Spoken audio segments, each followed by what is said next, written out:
Is YouTube worth it? Fact of the matter is, for most people, the answer is probably no, it's not. However, it really depends on you, your motivations, your expectations, what you're going to get out of the process of making stuff, and a lot more. If you're new to the channel, I'd just like to say, hey, what's up? My name is Brian. I've been a creator for some time. 2016, that means 8 years. I've uploaded some 846. I believe this will be my 846th video, and I absolutely love it most days. But the fact of the matter is, it can be so overwhelming and challenging. And on some particular days, like yesterday for me, I have been scripting and writing and organizing. I filmed a video twice yesterday, 2 times. And both times I thought, nope. And I'm glad, because this morning, I had enough sleep. I feel better. I feel really chill recording this video. And again, I just want to share some of the realities of YouTube with you today. I've driven over 13 million views. I've gained over 250,000 YouTube subscribers, and I've lost 88,000 subscribers. When I think about that, it's absolutely insane to lose so many YouTube subscribers. And that's really part of the process when you have a channel that's a utility channel, a channel that shares specific information around one core central thing: YouTube advice, becoming a creator, photography, how to sew, how to crochet, remote control airplanes, gardening. It doesn't matter, because human beings, they become interested in something until they're not. And on YouTube, what they do is they unsubscribe. People might think he doesn't know what he's talking about. He doesn't drive the views. They unsubscribe, and that's okay. Like, at this point, one of the things I want to share right out of the gate that's made it so much easier for me is I have nothing to prove to anybody. And yet there'll be plenty of haters that come at me all the time, or they just leave such negative comments. But that's not my business. My business is creating content that I'm proud of, sharing a message, amplifying my message, deciding it shall be, staking my claim, and amplifying that very message. And for me, that's what this is really all about. And in the process, trying to figure it out. When I started, I was just wanting to know, how far could I go? And I started with a big dream, a big goal, hoping to hit 10,000 subscribers in a year. And I knew that was going to be lofty. So what I did was I doubled down. I decided to make it happen, and I grinded, I pushed, I focused, and I just had blinders on. It wasn't about Instagram and this and that. It was YouTube. That's it. And like, if you want to make it happen too, you can. But I want to ask you, what drives you today? What are the things that you want to get started with and succeed with on this platform?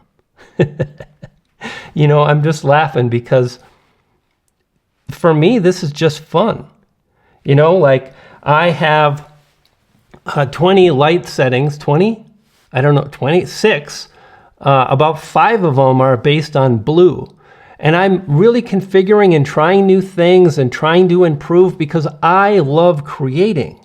And if you love making videos, you might be surprised how rewarding this platform can be. And by the way, if you're digging what I'm laying down, hit the like button. I'd really appreciate it, and/or subscribe. Let's carry on. So let's talk about some pros and cons, and let's really dig in. First one is consistency builds momentum. Here's what I mean. Number one, momentum with the algorithm, momentum with viewers. They can count on you. They love checking out your videos.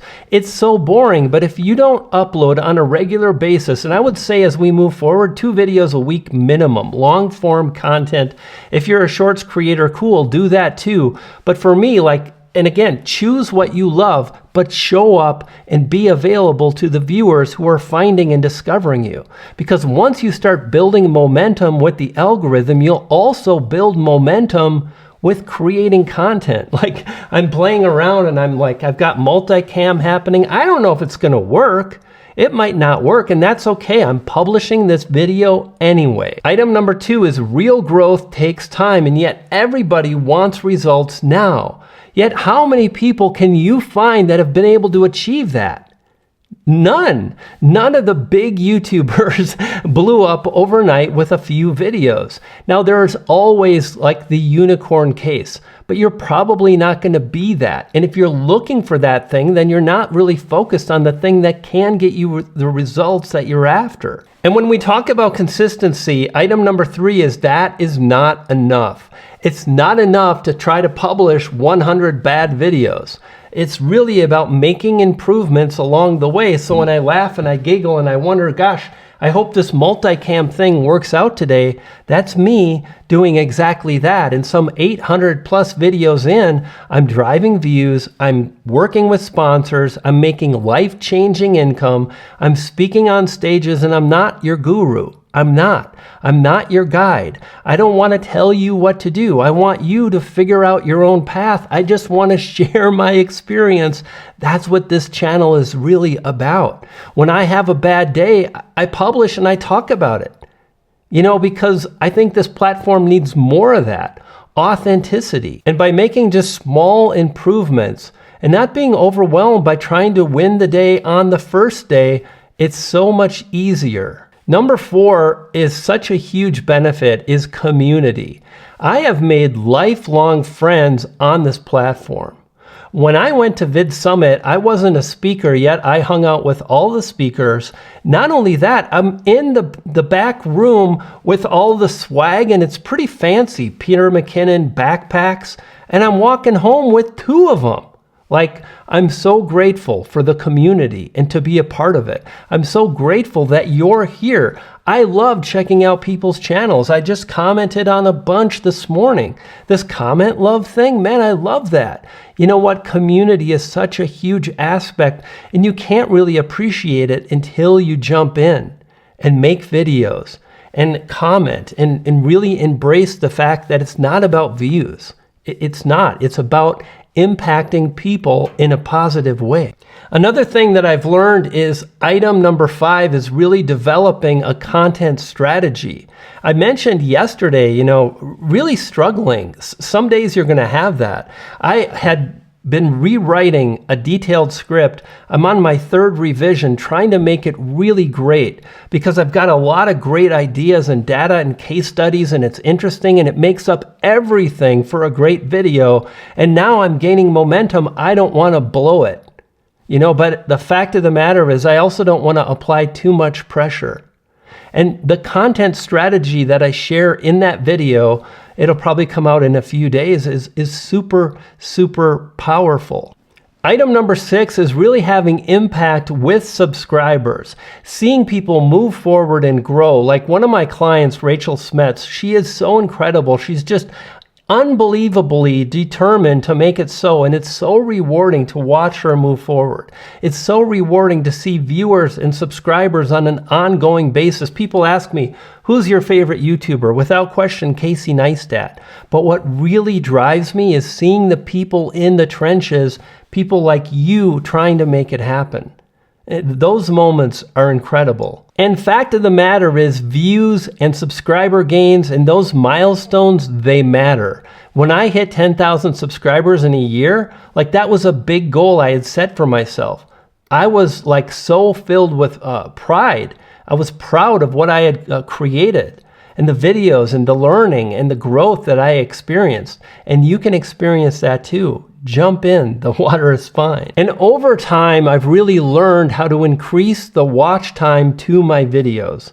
If you're struggling to figure out the algorithm, just focus on one thing and that's it. Strive to increase the watch time to every video you publish and you'll do great. Now you can do that with really just 2 ways. Get people to click more of the time and keep them watching longer. Here's the biggest hack. When you see a new topic coming out, people are more likely to click more often and watch longer, boosting the watch time. Here's another powerful hack no matter the topic.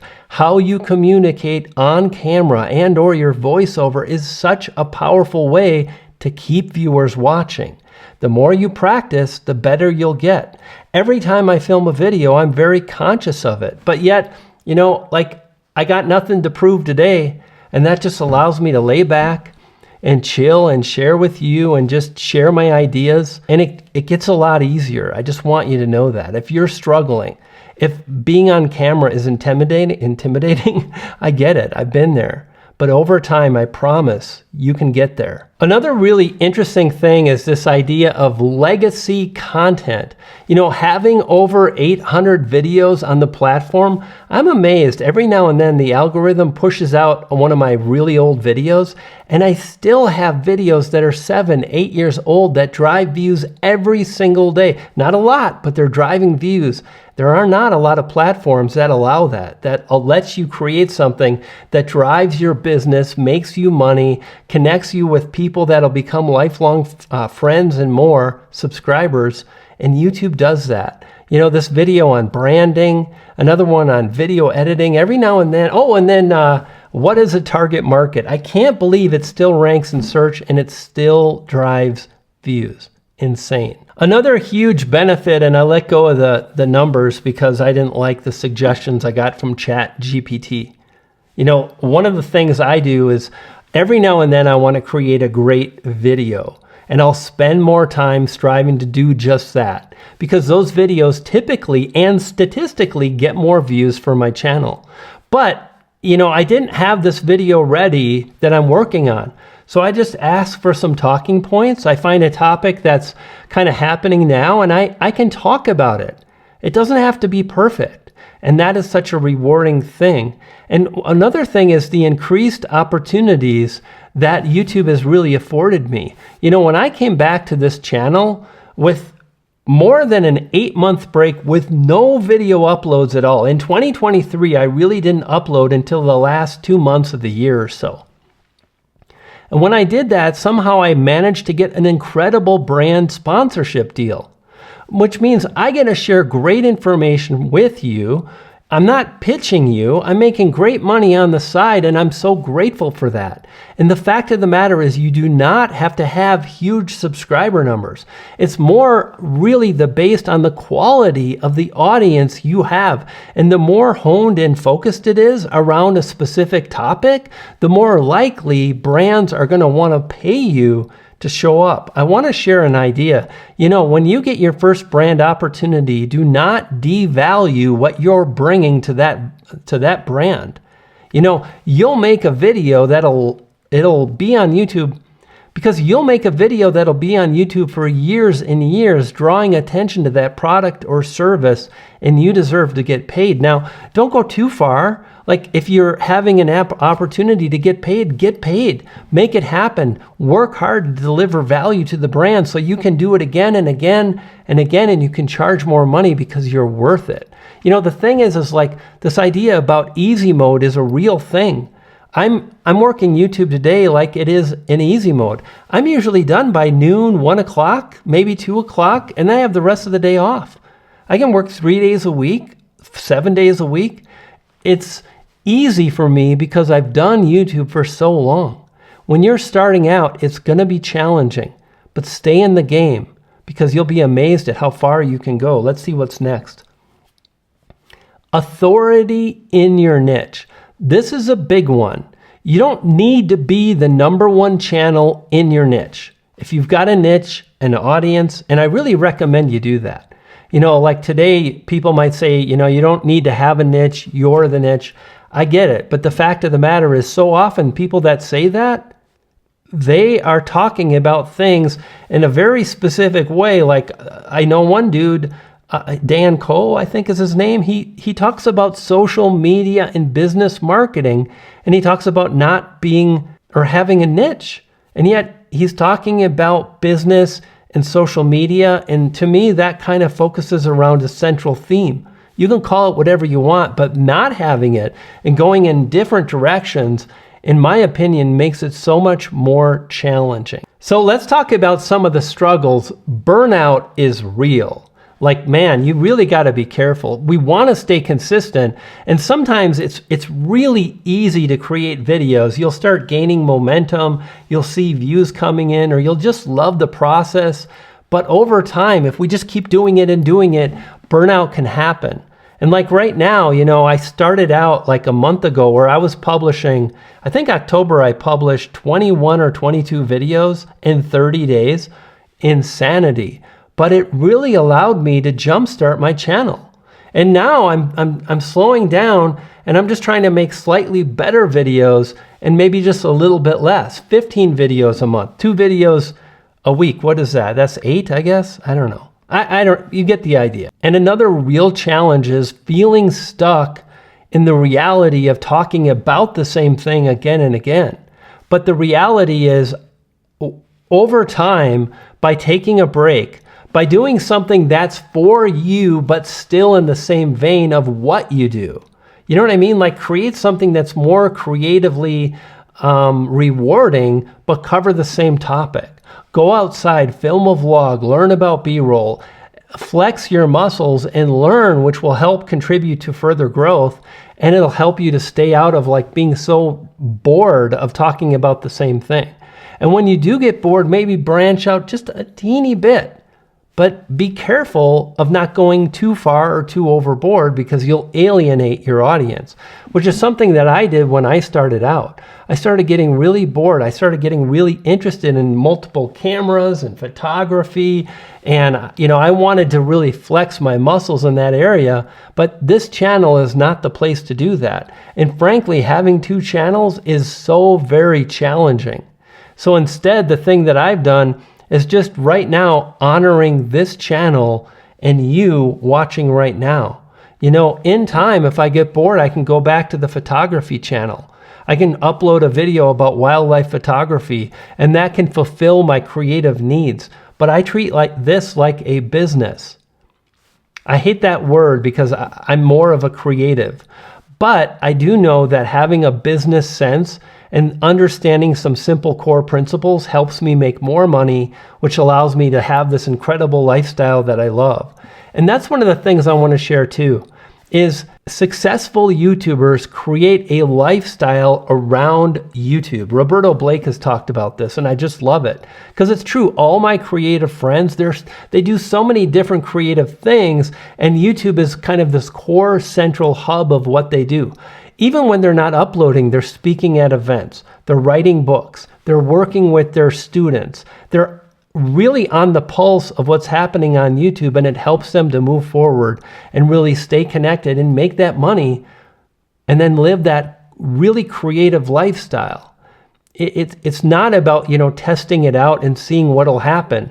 Like if you want to test out YouTube to see what'll happen, I promise you, the likelihood that you succeed is 1,000,000 to 1. It's just too hard in 2025 as we approach the new year. You know, at the end of the day, YouTube success is so possible, and understanding the algorithm and how to get views can really help you make it a reality. Check out this video on the screen now. When you do, you'll get the tips, the tactics, and more. I'll see you on that video. You dig? You dig? You dig?